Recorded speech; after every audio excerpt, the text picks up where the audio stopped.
हनुमान जी के जीवन की प्रमुख घटनाएं संपादित करें। रामायण के सुंदरकांड में हनुमान जी के साहस और देवाधीन कर्म का वर्णन किया गया है। हनुमान जी की भेंट राम जी से उनके वनवास के समय तब हुई जब राम जी अपने भ्राता लक्ष्मण के साथ अपनी पत्नी सीता की खोज कर रहे थे। सीता माता को लंकापति रावण छल से हरण करके ले गया था। सीता जी को खोजते हुए दोनों भ्राता शिमुख पर्वत के समीप पहुंच गए, जहां सुग्रीव अपने अनुयायियों के साथ अपने ज्येष्ठ भ्राता बाली से छिपकर रहते थे। वानरराज बाली ने अपने छोटे भ्राता सुग्रीव को एक गंभीर मिथ्याबोध के चलते अपने साम्राज्य से बाहर निकाल दिया था और वो किसी भी तरह से सुग्रीव के तर्क को सुनने के लिए तैयार नहीं था। साथ ही बाली ने सुग्रीव की पत्नी को भी अपने पास बलपूर्वक रखा हुआ था। राम और लक्ष्मण को आता देख सुग्रीव ने हनुमान को उनका परिचय जानने के लिए भेजा। हनुमान एक ब्राह्मण के वेश में उनके समीप गए। हनुमान के मुख से प्रथम शब्द सुनते ही श्री राम ने लक्ष्मण से कहा कि कोई भी बिना वेद पुराण को जाने ऐसा नहीं बोल सकता जैसा इस ब्राह्मण ने बोला। राम जी को उस ब्राह्मण के मुख, नेत्र, माथा, भौह या अन्य किसी भी शारीरिक संरचना से कुछ भी मिथ्या प्रतीत नहीं हुआ। राम जी ने लक्ष्मण से कहा कि इस ब्राह्मण के मंत्रमुग्ध उच्चारण को सुनके तो शत्रु भी अस्त्र त्याग देगा। उन्होंने ब्राह्मण की और प्रसन्नता करते हुए कहा कि वो नरेश राजा निसंकोच ही सफल होगा जिसके पास ऐसा गुप्तचर होगा। श्री राम के मुख से इन सब बातों को सुनकर हनुमान जी ने अपना वास्तविक रूप धारण किया और श्री राम के चरणों में नतमस्तक हो गए। श्री राम ने उन्हें उठाकर अपने हृदय से लगा लिया।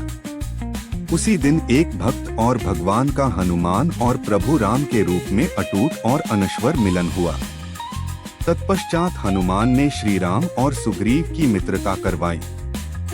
इसके पश्चात ही श्री राम ने बाली को मारकर सुग्रीव को उनका सम्मान और गौरव वापस दिलाया और लंका युद्ध में सुग्रीव ने अपनी वानर सेना के साथ श्री राम का सहयोग दिया।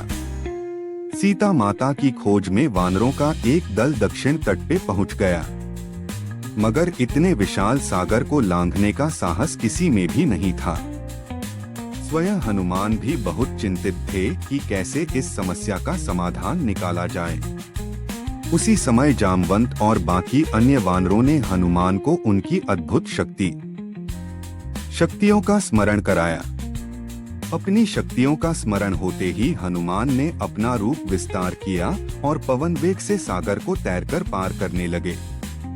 रास्ते में उन्हें एक पर्वत मिला और उसने हनुमान से कहा कि उनके पिता का उसके ऊपर है। साथ ही उस पर्वत ने हनुमान से थोड़ा विश्राम करने का भी आग्रह किया, मगर हनुमान ने किंचित मात्र भी समय व्यर्थ न करते हुए पर्वतराज को धन्यवाद किया और आगे बढ़ चले। आगे चलकर उन्हें एक राक्षसी मिली जिसने कि उन्हें अपने मुख में घुसने की चुनौती दी। परिणामस्वरूप हनुमान ने उस राक्षसी की चुनौती को स्वीकार किया और बड़ी ही चतुराई से अति लघु रूप धारण करके राक्षसी के मुख में प्रवेश करके बाहर आ गए। अंत में उस राक्षसी ने संकोच पूर्वक ये स्वीकार किया कि वो उनकी बुद्धिमत्ता की परीक्षा ले रही थी। आखिरकार हनुमान सागर पार करके लंका पहुँचे और लंका की शोभा और सुंदरता को देखकर आश्चर्यचकित रह गए और उनके मन में इस बात का दुख भी हुआ कि यदि रावण नहीं माना तो इतनी सुंदर लंका का सर्वनाश हो जाएगा। तत्पश्चात हनुमान ने अशोक वाटिका में सीता जी को देखा और उनको अपना परिचय बताया। साथ ही उन्होंने माता सीता को सांत्वना दी और साथ ही वापस प्रभु श्री राम के पास साथ चलने का आग्रह भी किया, मगर माता सीता ने ये कहकर अस्वीकार कर दिया कि ऐसा होने पर श्री राम के पुरुषार्थ को ठेस पहुँचेगी। हनुमान ने माता सीता को प्रभु श्री राम के संदेश का ऐसे वर्णन किया जैसे कोई महान ज्ञानी लोगों को ईश्वर की महानता के बारे में बताता है। माता सीता से मिलने के पश्चात हनुमान प्रतिशोध लेने के लिए लंका को तहस-नहस करने लगे।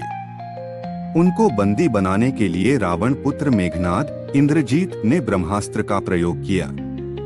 ब्रह्मा जी का सम्मान करते हुए हनुमान ने स्वयं को ब्रह्मास्त्र के बंधन में बंधने दिया। साथ ही उन्होंने विचार किया कि इस अवसर का लाभ उठाकर वो लंका के विख्यात रावण से मिल भी लेंगे और उसकी शक्ति का अनुमान भी लगा लेंगे। इन्हीं सब बातों को सोचकर हनुमान ने स्वयं को रावण के समक्ष बंदी बनकर उपस्थित होने दिया। जब उन्हें रावण के समक्ष लाया गया तो उन्होंने रावण को प्रभु श्री राम का चेतावनी भरा संदेश सुनाया और साथ ही ये भी कहा कि यदि रावण माता सीता को आदर पूर्वक प्रभु श्री राम को लौटा देगा तो प्रभु उसे क्षमा कर देंगे, अनुमान भी लगा लेंगे। इन्हीं सब बातों को सोचकर हनुमान ने स्वयं को रावण के समक्ष बंदी बनकर उपस्थित होने दिया।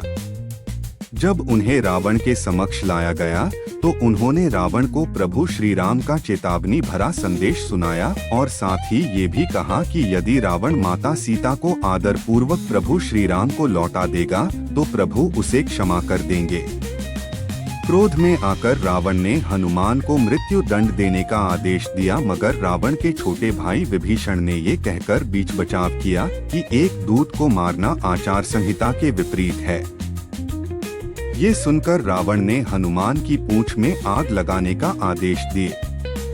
जब रावण के सैनिक हनुमान की पूंछ में कपड़ा लपेट रहे थे तब हनुमान ने अपनी पूंछ को खूब लंबा कर लिया और सैनिकों को कुछ समय तक परेशान करने के पश्चात पूंछ में आग लगाने का अवसर दे दिया।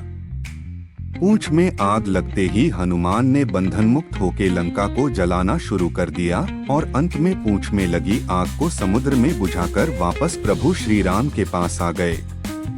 लंका युद्ध में जब लक्ष्मण मूर्छित हो गए थे तब हनुमान जी को ही द्रोणागिरी पर्वत पर से संजीवनी बूटी लाने भेजा गया, मगर वो बूटी को भली भांति पहचान नहीं पाए और पुनः अपने पराक्रम का परिचय देते हुए वो पूरा द्रोणागिरी पर्वत ही रणभूमि में उठा लाए और परिणाम स्वरूप लक्ष्मण के प्राण की रक्षा की भावुक होकर श्री राम ने हनुमान को हृदय से लगा लिया और बोले कि हनुमान, तुम मुझे भ्राता भरत की भांति ही प्रिय हो। हनुमान का पंचमुखी अवतार भी रामायण युद्ध की ही एक घटना है। अहिरावण जो कि काले जादू का ज्ञाता था, उसने राम और लक्ष्मण का सोते समय हरण कर लिया और उन्हें विमोहित करके पाताल लोक में ले गया। उनकी खोज में हनुमान भी पाताल लोक पहुंच गए। पाताल लोक के मुख्य द्वार एक युवा प्राणी मकरध्वज पहरा देता था, जिसका आधा शरीर मछली का और आधा शरीर वानर का था। मकरध्वज के जन्म की कथा भी बहुत रोचक है। यद्यपि हनुमान ब्रह्मचारी थे मगर मकरध्वज उनका ही पुत्र था। लंका दहन के पश्चात जब हनुमान पूंछ में लगी आग को बुझाने समुद्र में गए, हनुमान इन सभी बातों से अनभिज्ञ थे। यद्यपि मकरध्वज को पता था कि हनुमान उसके पिता हैं, मगर वो उन्हें पहचान नहीं पाया क्योंकि उसने पहले कभी उन्हें देखा नहीं था। जब हनुमान ने अपना परिचय दिया तो वो जान गया कि ये मेरे पिता हैं, मगर फिर भी उसने हनुमान के साथ युद्ध करने का निश्चय किया क्योंकि पातालपुरी के द्वार की रक्षा करना उसका प्रथम कर्तव्य था। हनुमान ने बड़ी आसानी से उसे अपने अधीन कर लिया और पातालपुरी के मुख्य द्वार पर बांध दिया।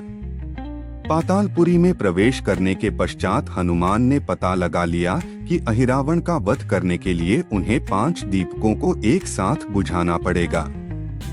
अतः उन्होंने पंचमुखी अवतार श्री वराह, श्री नरसिम्हा, श्री गरुण, श्री हयग्रीव और स्वयं धारण किया और एक साथ में 5 दीपकों को बुझाकर अहिरावण का अंत किया।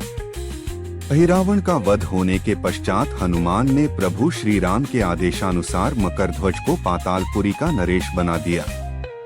युद्ध समाप्त होने के साथ ही श्री राम का 14 वर्ष का वनवास भी समाप्त हो चला था। तभी श्री राम को स्मरण हुआ कि यदि वो वनवास समाप्त होने के साथ ही अयोध्या नहीं पहुँचे तो भरत अपने प्राण त्याग देंगे। साथ ही उनको इस बात का भी आभास हुआ कि उन्हें वहां वापस जाने में अंतिम दिन से थोड़ा विलंब हो जाएगा। इस बात को सोचकर श्री राम चिंतित थे, मगर हनुमान ने अयोध्या जाकर श्री राम के आने की जानकारी दी और भरत के प्राण बचाकर श्री राम को चिंता मुक्त किए। अयोध्या में राज्याभिषेक होने के बाद प्रभु श्री राम ने उन सभी को सम्मानित करने का निर्णय लिया जिन्होंने लंका युद्ध में रावण को पराजित करने में उनकी सहायता की थी।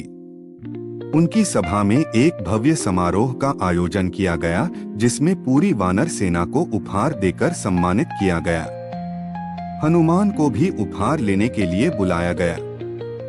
हनुमान मंच पर गए मगर उन्हें उपहार की कोई जिज्ञासा नहीं थी।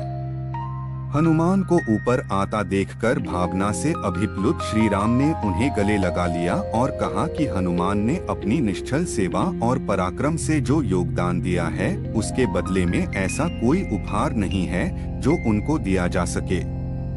मगर अनुराग स्वरूप माता सीता ने अपना एक मोतियों का हार उन्हें भेंट किया। उपहार लेने के उपरांत हनुमान माला के एक एक मोती को तोड़कर देखने लगे। ये देखकर सभा में उपस्थित सदस्यों ने उनसे इसका कारण पूछा तो हनुमान ने कहा कि वो ये देख रहे हैं मोतियों के अंदर उनके प्रभु श्री राम और माता सीता हैं कि नहीं, क्योंकि यदि वो इनमें नहीं हैं तो इस हार का उनके लिए कोई मूल्य नहीं है।